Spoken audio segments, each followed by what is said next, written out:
Hi అండి అందరికీ welcome back to my channel Malathi Suram. ఈరోజు వీడియోలో గుత్తి వంకాయ కర్రీ చాలా సింపుల్గా టేస్టీగా ఎలా చేసుకోవాలో చూపించబోతున్నాను.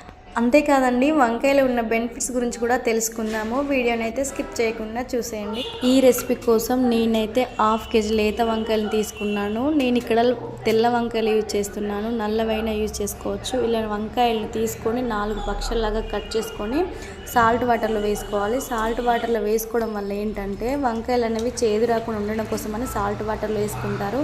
ఇలా పుచ్చులు ఉన్నాయా లేదా చూసుకొని సాల్ట్ వాటర్లో అయితే వేసుకోండి. ఏదైనా వంకాయలతో టేస్టీగా రెసిపీ చేయాలనుకుంటే ఈ రెసిపీ అయితే ఒక్కసారి ట్రై చేయండి. టేస్ట్ అయితే చాలా బాగుంటుంది.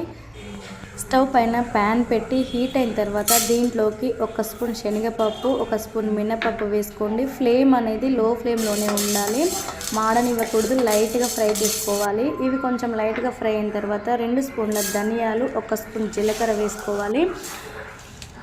ఇలా ఫ్రై చేసుకున్నాక లైట్గా ఫ్రై అయిన తర్వాత దీంట్లోకి 2 స్పూన్ల కొబ్బరి ముక్కలు అనేది వేసుకోవాలి. ఎండు కొబ్బరి ముక్కలు లేదా 2 స్పూన్ల కొబ్బరి పౌడర్ అనేది వేసుకొని కొంచెం లైట్గా ఫ్రై చేసుకోవాలి. లైట్గా ఫ్రై అయిన తర్వాత ఫ్లేమ్ అనేది ఆపేసి మనం ఫ్రై చేసుకున్న ఈ దినుసులన్నింటినీ మిక్సీ జార్లోకి తీసుకొని దీంట్లోకి కొంచెం చింతపండు అనేది వేసుకోవాలి. చింతపండు వేసుకొని ఇలా ఫైన్గా గ్రైండ్ చేసుకోవాలి.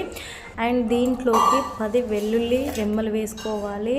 2 మీడియం సైజ్ ఆనియన్స్ తీసుకొని ఇలా పెద్ద ముక్కలా కట్ చేసుకొని వేసుకోవాలి. 2 టమాటాలు తీసుకొని ఇలా కట్ చేసుకొని వేసుకున్నాక దీంట్లోకి కొంచెం పుదీనా అనేది వేసుకోవాలి.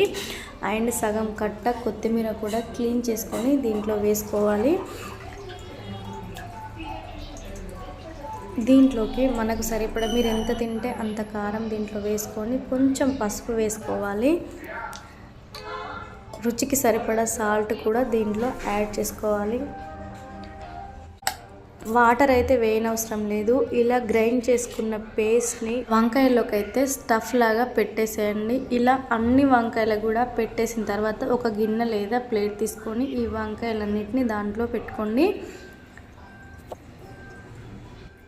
ప్యాన్ హీట్ అయిన తర్వాత దీంట్లోకి 4 లేదా 3 టేబుల్ స్పూన్ల ఆయిల్ వేసుకోండి. ఆయిల్ అనేది హీట్ అయిన తర్వాత 1 స్పూన్ ఆవాలు వేసి ఆవాలు చిటపటలాడిన తర్వాత దీంట్లోకి 1 స్పూన్ జీలకర్ర వేసుకొని 2 రెమ్మల కరివేపాకు, 4 చీల్చిన పచ్చిమిర్చి కూడా వేసుకొని ఫ్రై చేసుకోవాలి. ఇది కొంచెం ఫ్రై అవ్వనివ్వాలి. ఇలా ఫ్రై అయిన తర్వాత దీంట్లోకి మనం స్టఫ్ చేసి పెట్టుకున్న వంకాయలు అనేది వేసుకోవాలి. ఇలా వంకాయలను అయితే ఒక్కొక్కటిగా యాడ్ చేసి మంచిగా ఫ్రై చేసుకోవాలి. మిగిలిన పేస్ట్ అనేది దీంట్లో యాడ్ చేసుకోవాలి. యాడ్ చేసుకొని ఒక్కసారి ఇలా కలుపుకొని క్యాప్ పెట్టేసేయండి. మధ్యలో ఇలా కలుపుతూ ఉండాలి. వంకాయలో అయితే చాలా బెనిఫిట్స్ ఉన్నాయండి. Potassium, magnesium, vitamin B3, B6, beta carotene, anti oxidant ఇలా చెప్పుకుంటూ పోతే చాలా ఉన్నాయి. వంకాయలోని పొటాషియం శరీరంలోని హైడ్రేట్స్ని తొలగించి గుండె సమస్యలను అయితే తగ్గిస్తుంది. అంతేకాదండి, శరీరంలోని కొవ్వుని కూడా తగ్గిస్తుంది, రక్త ప్రవాహాన్ని మెరుగుపరుస్తుంది. అంతేకాదు, వంకాయలను ఎక్కువ తీసుకోవడం వల్ల హార్ట్ ప్రాబ్లమ్స్ నుంచి కూడా సేవ్ అవ్వచ్చు. ఒక 10 మినిట్స్ అయిన తర్వాత మళ్ళీ ఒకసారి క్యాప్ తీసి టేస్ట్ చేసి సాల్ట్, కారం అన్నీ ఉన్నాయా లేదా చూసుకొని, లేకుంటే ఒకసారి అడ్జస్ట్ చేసుకొని మళ్ళీ ఒకసారి కలుపుకొని అయితే క్యాప్ పెట్టుకోండి. క్యాప్ పెట్టుకొని ఇంకొక 10 మినిట్స్ అనేది కుక్ అవ్వనివ్వాలి. చూడండి, కర్రీ అయితే కంప్లీట్గా కుక్ అయింది. పైన ఆయిల్ కూడా తేలుతుంది. ఫ్లేవర్ అయితే చాలా అంటే చాలా బాగుందండి. దీంట్లోకి ఇప్పుడు కొంచెం కొత్తిమీర వేసుకొని ఒకసారి కలుపుకోవాలి. అంతే, కర్రీ అయితే రెడీ అయిపోయింది.